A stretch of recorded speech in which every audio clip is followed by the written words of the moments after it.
জয় মা জয় মা জয় মা জয় মা মৃত সঞ্জীবনী জয় মা। আমি শ্রী শ্রী মৃত সঞ্জীবনী মহারাজ।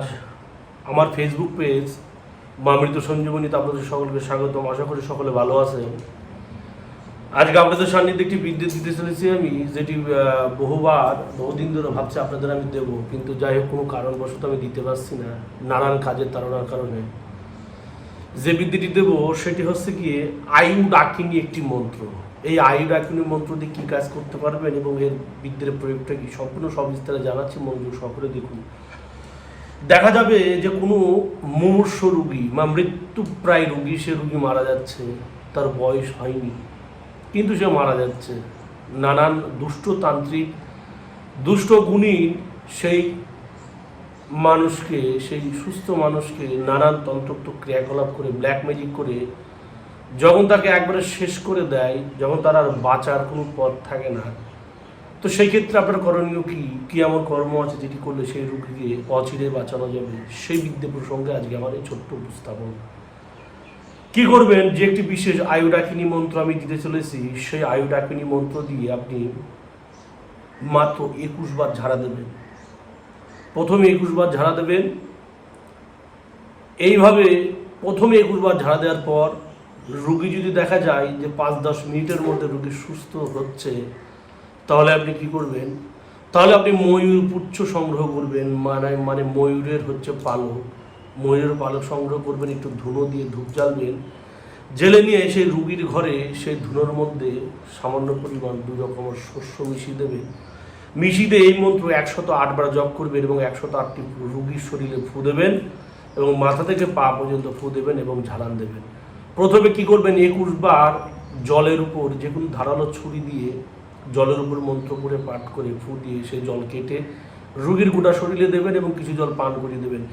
21 বার পাঠে রুগী যদি বিন্দুমাত্র সুস্থ হয়, তবে দ্বিতীয় পদক্ষেপ হচ্ছে সেই ময়ূরের পুচ্ছতে ধূপধুনো দিয়ে 2 রকম শস্য দিয়ে আগুন জ্বালিয়ে সেই ধোঁয়া চামড়ে নিয়ে সে ময়ূরের চামড়ে নিয়ে মন্ত্র বলতে হবে এবং 108 বার মাথা থেকে পা পর্যন্ত নামাতে হবে। নামালে সেই রুগী যদি মৃত্যু প্রায় হয়, রুগী যদি মারা যেতে লাগে, সেই রুগী পুনরায় সুস্থ হয়ে উঠবে। বহু পরীক্ষিত, আমি বহু রুগী বহু মানুষ বাঁচিয়েছি এই ধরনের নাম দিয়ে। আমি মন্ত্রটি দেখাচ্ছি, মনোযোগ সহকারে আপনারা দেখুন। এই হচ্ছে মন্ত্রটি, আয়ু ডাকিনী মন্ত্র, যেটি গুরুর কাছে পাওয়া। মন্ত্রটি দেখেন এবং নিয়মটি যা সবিস্তারে জানা হয়েছে সেটি দেখেন। এই মন্ত্রটি, এটি সিদ্ধি করা মন্ত্র, জাগানো মন্ত্র আমার, যে কারণে এইভাবে লাল সিঁদুর দিয়ে মার্কিং করা আছে। এটিতে আমি কাজ করেছি। মন্ত্রটা খুব সহজ। মন্ত্র হচ্ছে উং নামা হারা সোহা। এটা সম্পূর্ণ চাকমা একটি বিদ্যে, বার্মিজ একটি বিদ্যে।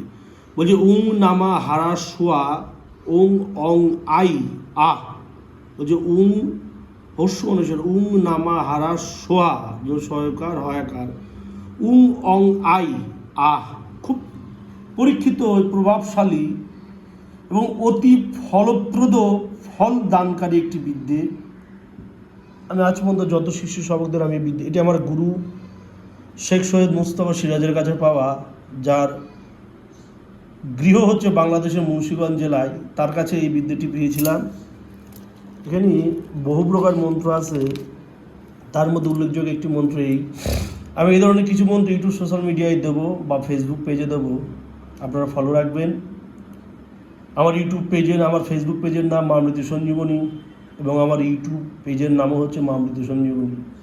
তাছাড়া অতিরিক্ত আমার কিছু চ্যানেল আছে, ইউটিউব চ্যানেল আছে, যেমন পিসি ব্ল্যাক ম্যাজিক অ্যান্ড বেঙ্গলি, ঠাকুরবাড়ি পঞ্চমুখী, কুফরি কালামে আসলি তাবিজাত এবং পিজি তাবিজাত। এই 5খানা হচ্ছে আমার ইউটিউব চ্যানেল। যারা যারা আমার চ্যানেল দেখেননি তারা দেখে আসবেন, সেখানে বহু প্রকার মন্ত্রাদি নানান চালান ক্রিয়া দেওয়া আছে। এটি আমার ফেসবুক পেজ মা মৃত সঞ্জীবনীতে ছাড়বো, সকলে দেখে নেবেন। খুব প্রভাবশালী একটি বিদ্যা। যে বিদ্যাটি আমি দেখালাম সেটি যদি সঠিকভাবে প্রয়োগ করতে পারেন, সেই মৃত্যু প্রায় রোগী, অর্থাৎ যে মারা যাবে তাকে আর বাঁচানো যাচ্ছে না, সে রোগী কিন্তু বেঁচে যাবে। এটি বহু পরীক্ষিত কিন্তু, বহু পরীক্ষিত এবং বহুবার কাজ করা হয়েছে বিদ্যাটি দিয়ে। আমি বহু কাজ করেছি, বহু মৃত্যু প্রায় রোগীকে আমি বাঁচিয়েছি, বহু মানুষকে বাঁচিয়েছি, যার আয়ু পরিশেষ হয়নি কিন্তু মারা যাচ্ছে। নানান শয়তান প্রকৃতির কিছু মানুষের জন্য সেই মানুষের জীবন দুর্বিষহ, মৃত্যু প্রায়। সেই ক্ষেত্রে এই বিদ্যেতে প্রয়োগ করতে পারবেন, শতভাগ ফল পাবেন। যারা ওঝা, গুণী, তান্ত্রিক, কবিরাজ, তন্ত্রমতে যার দীক্ষিত হয়েছে, অন্তত তন্ত্রমতে যার সাত্তাভিষেকটুকু হয়েছে, একমাত্র সেই বিদ্যে প্রয়োগ করবেন। নচেত অন্যেরা যারা সাধারণ গৃহস্থলী, গৃহী, পাবলিক, তারা এই বিদ্যে প্রয়োগ করতে যাবেন না। মনে করবেন নিউটন ঠাটলা তো বলে গেছে প্রতিক্রিয়া সমান এবং বিপরীত ধর্মী প্রতিক্রিয়া আছে। আপনি ক্রিয়া করে সেই রুগীকে সুস্থ করবেন, শুশ্রূষা করবেন, কিন্তু সেই প্রতিক্রিয়া স্বরূপ সে ঘা কিন্তু আপনার খেতে হতে পারে। তাই সেই ক্ষেত্রে যারা আত্মকর্ম জানেন না তারা এই বিদ্যা থেকে বিরতি থাকবেন। আমার বিনম্র নিবেদন আপনাদের সান্নিধ্যে, যারা আত্মকর্ম জানেন না তারা এই বিদ্যে প্রয়োগ করতে যাবেন না। খুব শক্ত প্রভাবশালী বিদ্যে, তাই সেক্ষেত্রে এসব বিদ্যে সকলের প্রয়োগ না করাই ভালো। জয় মা মৃত্যু সঞ্জীবনী, জয় মা জগতের মঙ্গল করো মা, জয় মা।